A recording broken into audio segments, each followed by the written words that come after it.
വിദ്യാഭ്യാസ ഓഫീസ് ജീവനക്കാരുടെ അറിവില്ലായ്മ മൂലം കേരളത്തിലെ ആയിരക്കണക്കിന് അധ്യാപകർക്ക് നിയമന അംഗീകാരം ലഭിക്കുന്നില്ലെന്ന എയ്ഡഡ് സ്കൂൾ മാനേജ്മെന്റ് അസോസിയേഷൻ സംസ്ഥാന പ്രസിഡന്റ് PS ശശികുമാർ.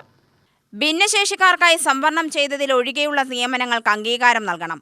വിദ്യാഭ്യാസ മേഖലയുമായി ബന്ധപ്പെട്ട 2000-ഓളം കേസുകളാണ് ഹൈക്കോടതിയിലുള്ളതെന്നും ശശികുമാർ വാർത്താസമ്മേളനത്തിൽ പറഞ്ഞു. മാനദണ്ഡപ്രകാരം നിയമിച്ച അധ്യാപകർക്ക് നിയമനം ലഭിക്കാത്തത് വിദ്യാഭ്യാസ നിയമങ്ങളിലെ അജ്ഞത മൂലമാണ്.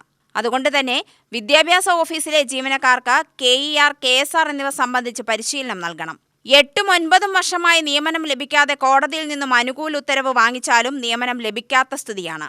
അപ്പോയിന്റ്മെന്റ് രേഖകൾ സർക്കാരിലേക്ക് നൽകേണ്ട സമന്വയ സൈറ്റ് പോലും ഉദ്യോഗസ്ഥർ മാനേജർമാർക്ക് അനുവദിക്കാത്ത സ്ഥിതിയുണ്ട്. നിയമന ഉത്തരവ് ലഭിക്കാതെ ആത്മഹത്യ ചെയ്ത കോഴിക്കോട് അധ്യാപികയുടെ അവസ്ഥയിലാണ് കേരളത്തിലെ ആയിരക്കണക്കിന് അധ്യാപകർ.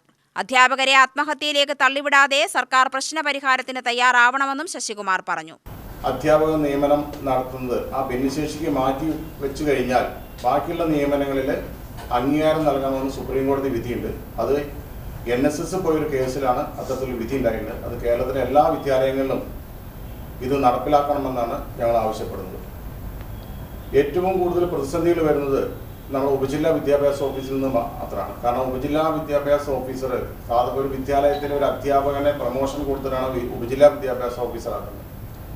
അവരവിടെ വരുന്ന സമയത്ത് അവർക്കൊരു ട്രെയിനിങ് ഒന്നുമില്ല. അല്ലെങ്കിൽ ഒന്നില്ലെങ്കിൽ അവർക്ക് 2 വർഷത്തെ ഒരു ട്രെയിനിങ് കൊടുക്കണം. ട്രെയിനിങ് കൊടുക്കാതെ അവിടെ വരുമ്പോൾ അതാത് കാലങ്ങളിൽ ഇറങ്ങിയ സർക്കുലറുകളോ GO, KEO വ്യക്തമായി അവർ മനസ്സിലാക്കാതെ വിദ്യാഭ്യാസ ഓഫീസിൽ വരുമ്പോൾ ഈ സൂപ്രണ്ട് പറയുന്നവർക്ക് കേൾക്കാൻ മടി തോന്നുന്നു, സെക്ഷൻ ക്ലർക്ക് പറയുന്നു അവർക്ക് കേൾക്കാൻ മടി തോന്നുന്നു. കാരണം അവർക്ക് അത് അറിവില്ലായ്മ കൊണ്ടാണ്.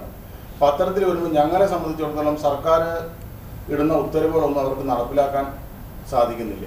ട്രഷറർ ഉമ്മർ ഫാറൂഖ്, അധ്യാപകരായ ഡാലിയ V, ശ്രീജ C എന്നിവരും വാർത്താസമ്മേളനത്തിൽ പങ്കെടുത്തു.